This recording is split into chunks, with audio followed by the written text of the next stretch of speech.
When you're looking for your next 5-star read or the next book to add to your TBR, what is it that pulls you in? Is it descriptions of poetic prose or accomplished character or world building? Is it a unique premise or a time-tested trope perhaps? Is it the latest literary hype or an esteemed prize winner? Or, like me, are you, like a magpie, drawn in by the slightest whiff of a gimmick? I really wish I was more consistently highbrow with my reading tastes, but we've got to own who we are, and I am a sucker for a gimmick. I have 3 books to read in this video, and each one of them has a unique bookish gimmick. So here they are. I have The Turnglass by Gareth Rubin. I have Minnow by Mark Dunn, and I have The Wandering by Intan Paramaditha. So I know very little about the plot of The Turnglass by Gareth Rubin, but the gimmick that drew me in is the fact that it's a tête bêche. So this is a book where you read the first half of the book up to about the middle, and then you flip it over and you continue from the back page into the middle where the book finishes. This is a mystery set over 2 time periods, and I'm very excited to be reading it with my friend Kasia. I have already started this, so the next thing that I do after filming this intro is to give you a bit of an update on how I'm finding it so far. The next book that I plan to read in this vlog is Minnow by Mark Dunn. This is about a small town where there's a prominent sign in the centre, and one of the letters drops off the sign, and the community take that as a sign that the sign is giving.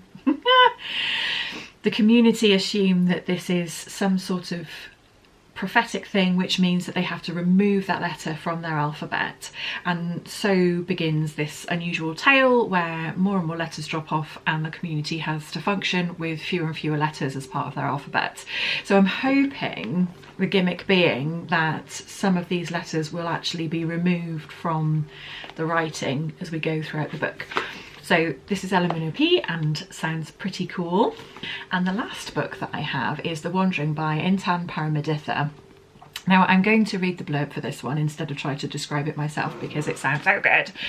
Okay, so you've grown roots, you're gathering moss, you're desperate to escape your boring life teaching English in Jakarta, to go out and see the world. So you make a Faustian pact with a devil who gives you a gift and a warning, a pair of red shoes to take with you wherever you want to go. Turn the page and make your choice. You may become a tourist or an undocumented migrant, a mother or a murderer, and you will meet other travellers with their own stories to tell. Freedom awaits, but borders are real, and no story is ever new. So this is a choose your own adventure story, but for grown-ups. So I'm so excited to give this a go. It's going to be so much fun, and I'm going to be, oh, I hadn't appreciated this is translated by Stephen J. Epstein. It doesn't say what from, hold please. The Indonesian. Translated from the Indonesian by Stephen J. Epstein. So I'm really excited. I'd be really interested to see if I just give it a straight read through and like make my choices and stick with them, or if I kind of go back on my choices and try and manipulate my story as I go. I will let you know. Yeah, we'll see. It sounds wonderful. So those are my 3 books. Those are our 3 gimmicks. We have a tête bêche, we have a missing letters from the alphabet, and we have a choose your own adventure. So that's going to be my reading for the next however long it takes me. Now you're also going to have to accept that this is a bit of a topsy-turvy vlog. I've been away in Devon for a few days and had vague plans to film, but didn't really. I filmed some clips of the sea and some bits and pieces that we did, but I didn't film any talking to camera stuff, so didn't give any kind of like bookish updates, and here I am filming the intro after my holiday. So what we'll do is all of the bookish commentary and updates will be filmed post holiday, and all of the b-roll and clips in between are going to be mostly of the sea. But please just go with it.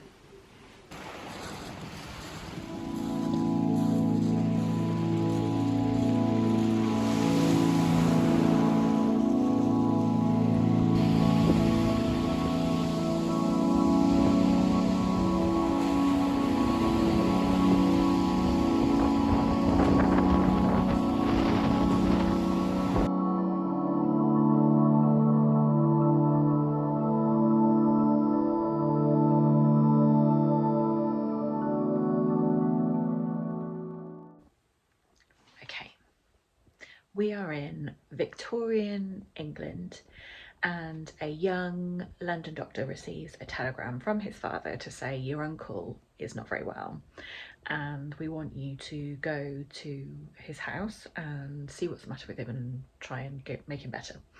So this young doctor doesn't know his uncle very well. His uncle is a parson, but he agrees to go because he's trying to raise some money for his mission, which is to cure cholera. But what he does know about his uncle is that there's some sort of situation where another close relative died under unfortunate circumstances. He was killed by his wife, but he doesn't really know the details of what happened there, so he's kind of curious about that. And yeah, so off he goes. His uncle lives in a very ominous sounding house on a very remote island. So the island it only has this house on it, and it is cut off from the rest of the world by the tide twice a day because it's only accessible by a thin strip of sand. And there are smugglers around the town, and it's all quite perfectly autumnal, actually. A lot of the description of him arriving at the house was really evocative, really kind of like slightly spooky and ominous, really engaging. So he's arrived, he's met his uncle isn't well, and he can't really figure out what the main issue is. His uncle decides that he is being poisoned, but nobody can figure out the source of the poison. And so his nephew, the doctor, sets about trying to figure out what's the matter with him, whilst also trying to make him better, but day by day he's getting worse. Most of the action of the first half of this book takes place in the parson's library with gas lamps and really moody scenes. There is a bit of a mystery hidden within the library too, which I won't spoil, but is kind of fundamental to what's going on with this story and the mystery of the dead brother and so on. The doctor's also found another dead body, so there's all sorts kicking off. But it's been a good time. The thing I'm finding is that this is very compulsively readable. It's very easy on the eye, so it's making it quite a compulsive read. I'm finding I'm kind of flying through it quite quickly. The only thing that's bothered me about this so far is that some of this is written in diary entry. So there is a book. I don't think this is going to be a spoiler because it's sort of covered in the blurb. In the library, there is a book. And the first half of this book, so we're in the kind of 1800s timeline, right? The first half of this book is written like a novel, but set in what would be futuristic times in California. And the back half is blank pages, which the parson has been using as his diary so that he can keep it hidden in plain sight, right? So he's kind of created his own tech besh. So on the front side of his book is this novel, but then if you flipped over and read it from the back, it's his diary entries. And I think the clever thing about this is going to be that the second half, we know from the blurb, the second half of this book is set in California, LA, I think, in the 1930s. So in what would be the future to the Victorian times. Oh my God, if you're following this, like, great. But so it's all very meta. Yeah, but really, that's what I was hoping from this. I think it's going to be really clever. But what I was saying was the diary entries are not written like diary entries. There's a lot of dialogue in them, which you wouldn't write like that in a diary. You might reflect on a conversation and summarise it, but you wouldn't write with quotation marks verbatim what you and other people said in a conversation, which is how this is captured. So it's a minor thing, but it is kind of annoying. They needed to be flashbacks, basically. It needed to be written as flashbacks, but the author needs the device of the book in order to make this work. So I kind of see why it's not that, but yeah, it's a bit of a shame because those diary entries don't read like diary entries, and it's annoying. But if it wasn't for that, this would be a pretty great read so far. So that's my summary so far. I have made it to the middle. I've made it to the section where we flip over to the new timeline, and I will let you know where it's going maybe. No, I won't give spoilers. I'll tell you what I think once I've read a bit more.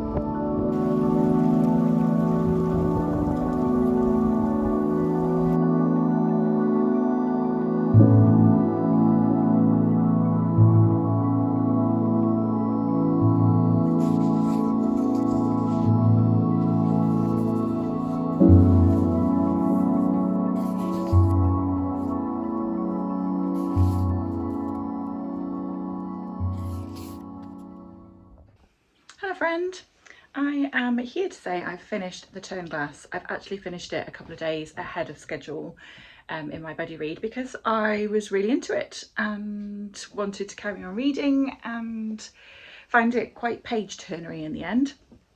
So I'm not going to tell you any more about the plot because I don't want to verge on spoilers.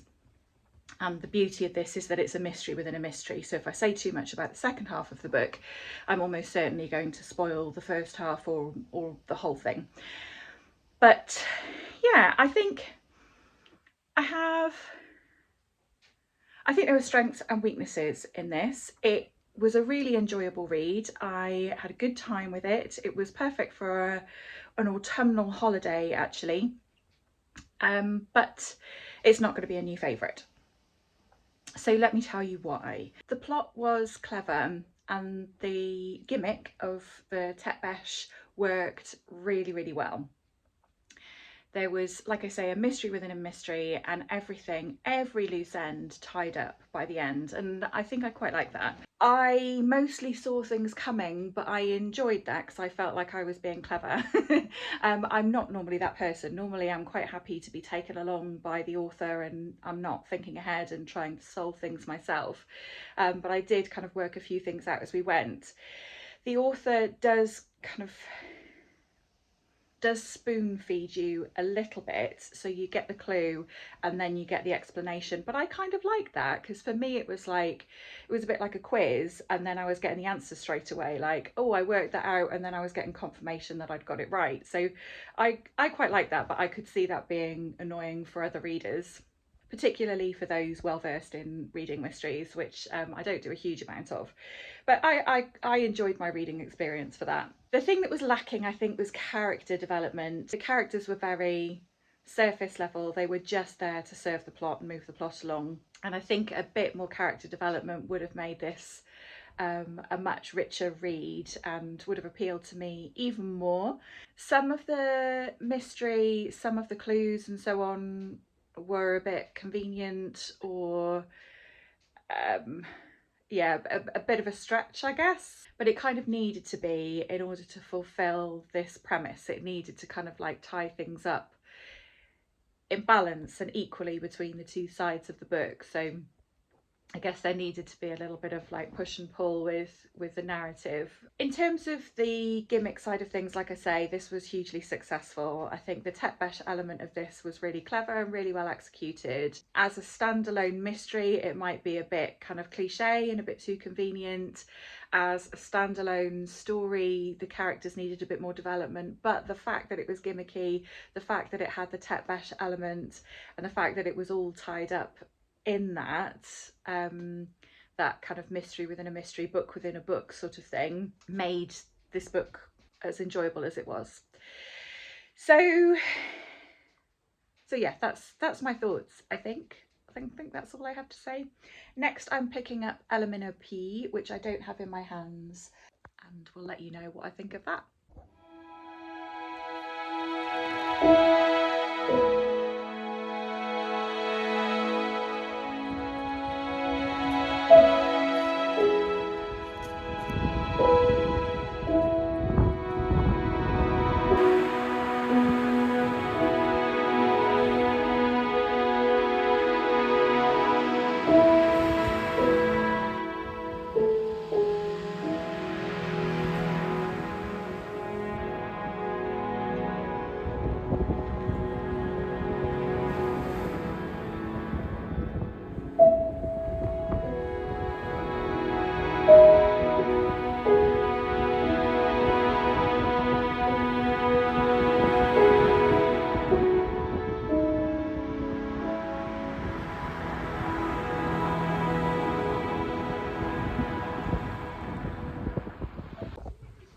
I am 50 pages into Minnow P and it's gloriously silly. We are set on a very small fictional country. It's an island off the coast of America. And this country is founded by a chap called Nollop, who created a short sentence, which has all of the letters of the alphabet in it, and he's revered for that. And so there is a cenotaph with this sentence written on it in the centre of Nollopville. Nollopton is the capital or the town, and we learn through letters written between two cousins, one who lives in Nollopton the town and one who lives in Nollopville, a village on the island. The cousins are writing to each other to exchange information and news about the events going on in their country. And what happens is the letter Z falls off the cenotaph one night and is found smashed in the square. And so the council meet, and instead of coming to the conclusion perhaps the glue has perished, they decide that this is a sign from Nollop himself from the grave that they are to stop using the letter Z. And so it is banned from the island from all written or spoken material.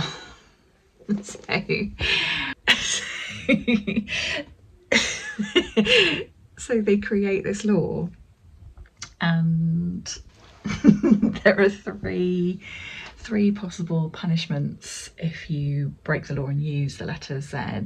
For first offence, you get told off in public. For a second offence, you have a choice between being flogged or going into the stocks. And for third offence, you are banished from the island, and if you don't want to go, it's death. It's satire. It's very funny, but also a bit dark because people have actually been flogged. So yeah, it's satirical. The other brilliant thing about this is that we know that the language that's being used is really flowery. The vocabulary in here is like unimaginable. There are so many words in here that I don't know. In the letters written between these two cousins, and the way that they talk is verging on old-fashioned.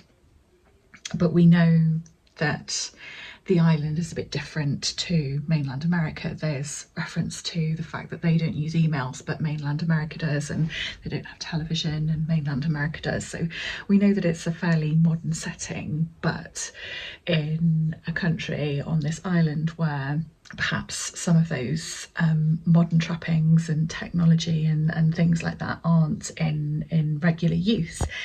And so so the way that they talk is really flowery but also brilliant and lends itself so perfectly.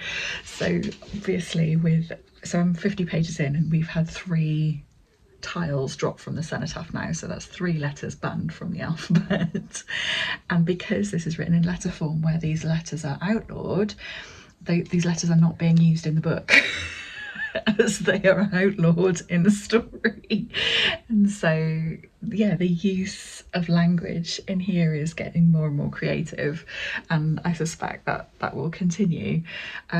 Yeah, as you can see, I'm having a really good time. It's very witty and clever, really smart, but also whimsical and silly.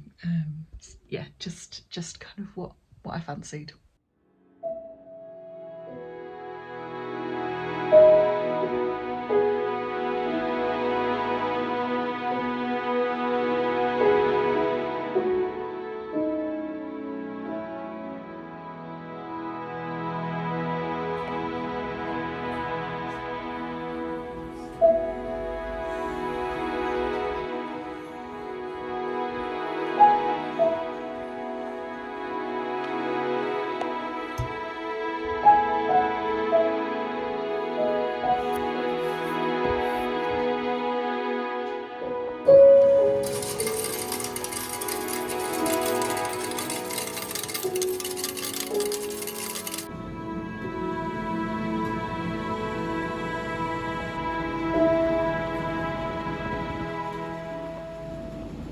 Hello, I have finished LMNOP and thought this was excellent. I thought it was a really silly but really clever satire.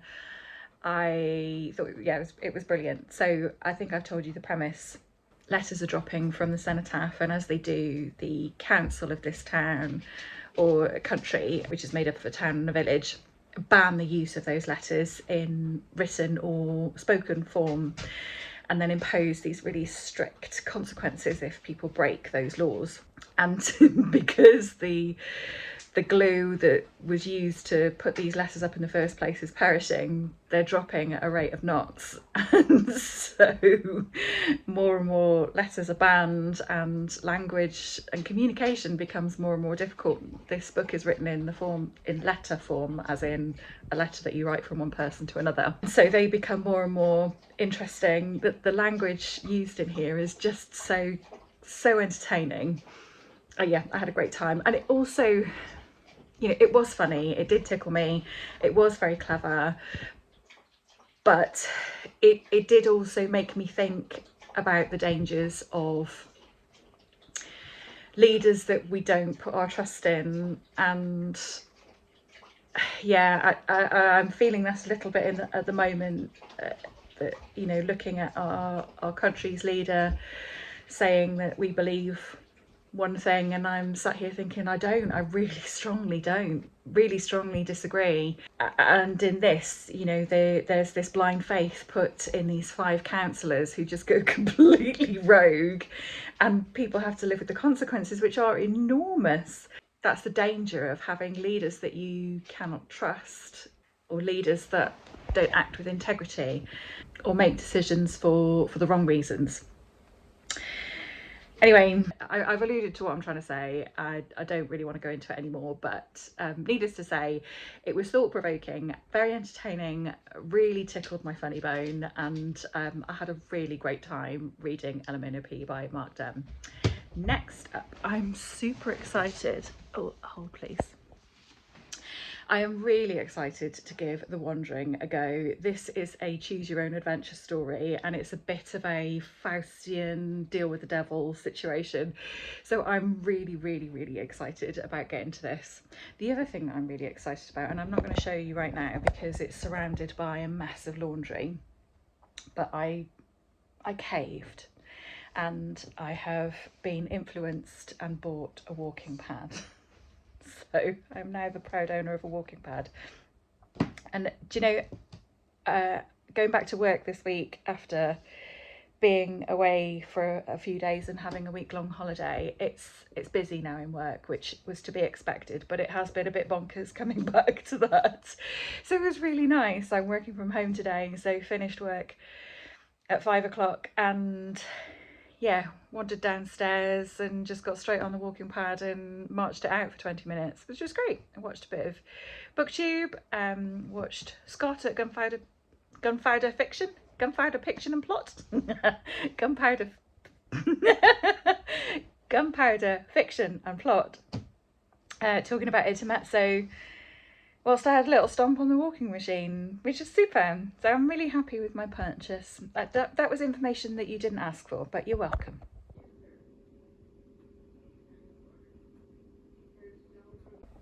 Okay, I've come to my first choice. I'm at an airport and I've lost a shoe. So I can cancel my trip and go home.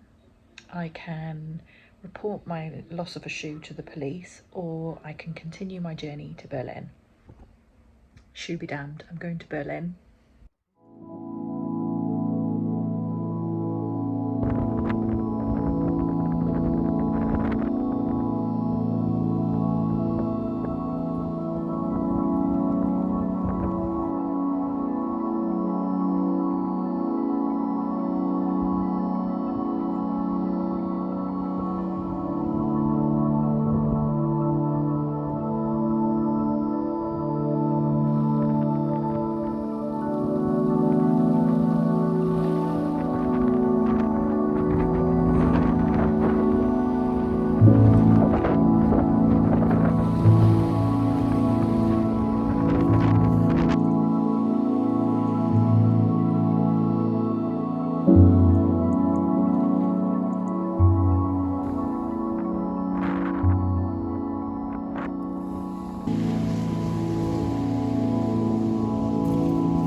I have finished The Wandering. Ta-da!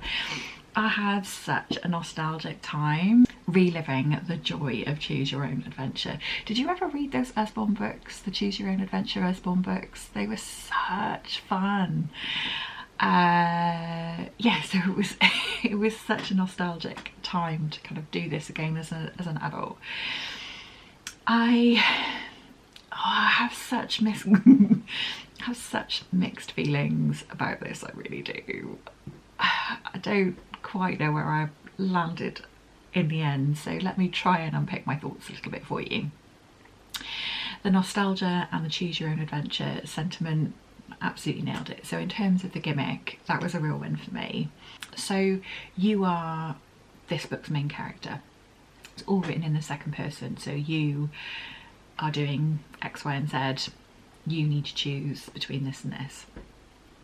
So the main character doesn't have a name, so they live in Jakarta and they're in this kind of casual sexual relationship with the devil, but they're feeling a bit kind of like stuck and a bit like they want to get out in the world, and so the devil offers them this opportunity and gives them a pair of red shoes, and these red shoes supposedly enable you to travel extensively, but also are cursed, and so you're kind of cursed to wandering, cursed to not feeling at home and settling down. So the premise is really cool. So you go off on this adventure. In the adventure that I took, at least, I only went to 2 other places. So you start off in Jakarta. I only went to 2 other countries, and I suspect that there aren't many more options in the book if you chose other options. The reason that I think that is one of the issues that I had with this, and that was I wanted more from the options when you get to choose your own adventure. I wanted to go much bigger. Quite often those options were, do you want to carry on doing this thing, or do you want to think about it a bit more? And I wanted so much more than that. I was like, do you want to carry on doing this thing, or do you want to go and do this other thing? Do you want to do this thing or that thing? Do you want to go to this country or that country? I wanted it to be so much bigger, and quite often those choices were a bit like, well, clearly if I'm just going to think about it a bit more, that's going to be a page of you thought about it and now you're going to go and do that anyway, so let's just do that. So that was, I don't want to say disappointing. I don't want to say disappointing. I did love, it was super exciting when you got to do that and make those choices, but I wanted more. I wanted them to be bigger and more exciting. One of the real strengths of this book is how it explores this sense of being a global citizen. It's so international, so although the character only goes to a couple of other countries, all of the characters that they meet are from all over the world, and that's a real strength in this. And maybe thinking it through, maybe that's the point. Maybe the point is that you don't have to travel to benefit from experiencing other cultures and learning about the world. We touched on some really light ways of thinking about that. So there's a character that you meet that interacts with the world culturally through their cooking, which was really beautiful. But there are definitely more kind of challenging themes explored too, which was important. So the after effects of colonialism and war, when international countries have been at war in parts of Asia, for example, and the repercussions of that for those communities, not just the fact that the country has been at war, but also like when soldiers have been sleeping with local women and they have babies, and then what happens, you know, to those people. Yeah, so it did touch on some really great themes, and yeah, maybe that's the issue. Maybe it was trying to do too much. Maybe in exploring all of that, it restricted itself in the kind of that sense of adventure. Yeah, I don't know. But my biggest hang up, I'd mostly had a really lovely, brilliant time for the whole of this, but my biggest hang up was the ending that I got, which was just ridiculous. It was so stupid. And had the rest of the book been silly and kind of, oh my god, now we're over here, now we're over here, now we're doing this thing. But it wasn't. The rest of the book was quite steady, and the choices that I felt that I was given were quite narrow. But then the ending that I got handed was just absurd, and it didn't fit with the rest of the book at all. So yeah, I don't know. I don't know. There was so much that was brilliant about this, and also a couple of things that was really not. I would love other people to read this though and tell me what you think.